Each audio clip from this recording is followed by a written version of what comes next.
తెలంగాణ రాష్ట్రం కోసం అమరులైతున్న బిడ్డల త్యాగాలని, తల్లి పడుతున్న శోకాన్ని, ఇప్పుడు వచ్చిన అమ్మ పాట కంటే ముందే తల్లి శోకం మీద తెలంగాణ అమరవీరుల మీద పాట రాసిన, ప్రపంచానికి తెలంగాణ పోరాటాన్ని, ఉద్యమాన్ని, ఆ బిడ్డలు చనిపోతే ఆ బాధ ఎట్లుంటుందో ప్రపంచానికి చూపించిన మెట్టపల్లి సురేందర్ అన్నకు, ఇక్కడ కుర్చీలు అంటే ఇది ఒక ప్లేస్మెంట్ కాబట్టి మాకు ఇచ్చిండ్రు, అంతకంటే ఎక్కువ సంఘర్షణ పడుతూ కష్టాలు కోర్చుకొని ఆర్ట్స్ కాలేజీ మెట్లు ఎక్కాలని 1,00,000 సార్ల కలలు కానీ ఒక్కసారి నిజం చేసుకొని మెట్టెక్కిన ఈ బిడ్డలందరికీ నా తరఫున ధన్యవాదాలు తెలియజేస్తూ, ఎందుకు అంటే నేను ఈ మెట్లు చాలాసార్లు స్టూడెంట్కి ఎక్కాలనుకున్నా.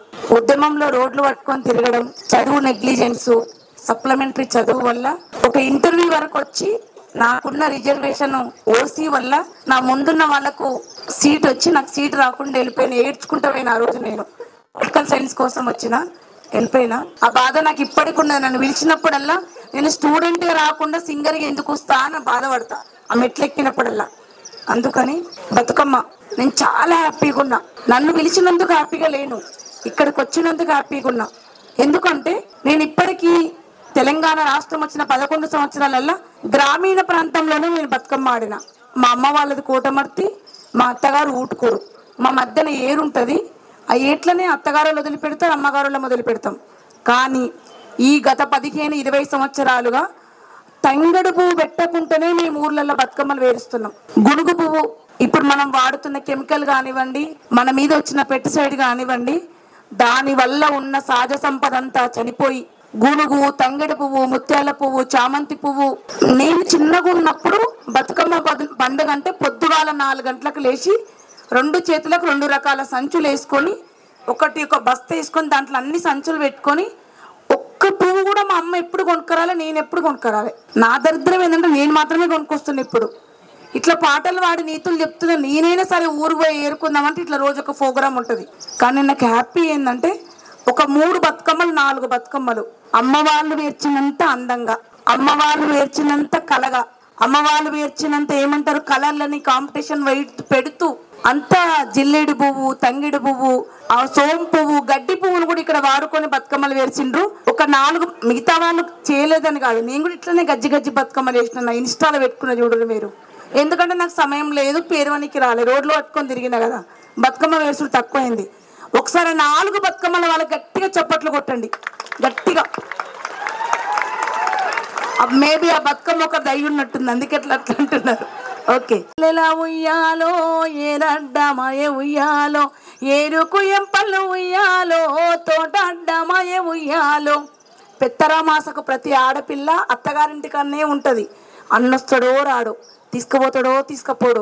మా అన్న రాకపోవడానికి కారణం ఏమై ఉంటుంది? ఏరడ్డమై ఉంటుంది, తోటలు అడ్డమై ఉంటాడు, అందుకే రావట్లేదని ఆమె ఊహించుకొని కష్టాన్ని, సుఖాన్ని, బాధని, అత్తగారింటి కాడున్న సమస్యలని తన నోటి ద్వారా వెలిపుచ్చే స్వేచ్ఛ ఏదన్నా ఉంది, ఒక 60 ఏళ్ళు 70 ఏళ్ళ నుంచి ఏదన్నా ఉందంటే అది బతుకమ్మ పాట రూపంలో మాత్రమే. ఇప్పుడు లేదు కదా స్వేచ్ఛ మనకు. ఉంటావా ఉండవా, పోతే పో, ఉంటే ఉండు, నువ్వు నాకొద్దు నేను నీకొద్దు, ఇవే కదా మన మధ్యలో ఉన్నాయి. పాట పాడి మెప్పించుకున్నాయి.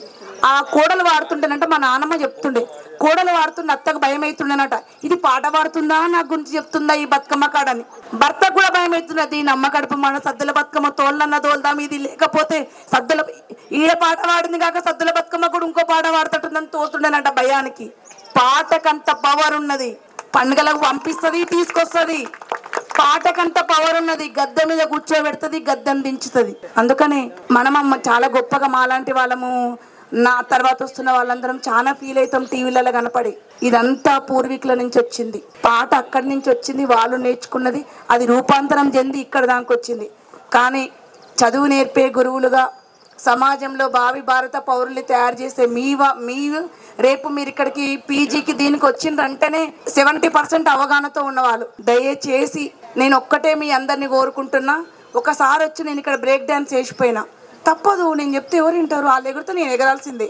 కాబట్టి డీజే లేకుండా బతుకమ్మ పాటలు పాడేలాగానే, అవి నేర్చుకునేలాగానే పాడడానికి మనం అందరం ప్రిపేర్ కావాలని, మీరున్నంత వరకు, మీరు రిటైర్మెంట్ అయ్యే వరకు 2 బతుకమ్మలు కాకపోతే 3 బతుకమ్మలను చేసి ఇట్లా పాట పాడిపించే అవకాశాన్ని వాళ్ళకు నేర్పించేదాన్ని మీ ద్వారానే రావాలని మనసారా కోరుకుంటూ నాకు ఈ అవకాశం ఇచ్చిన మీ అందరికీ మరొకసారి ధన్యవాదాలు తెలియజేస్తున్నాను.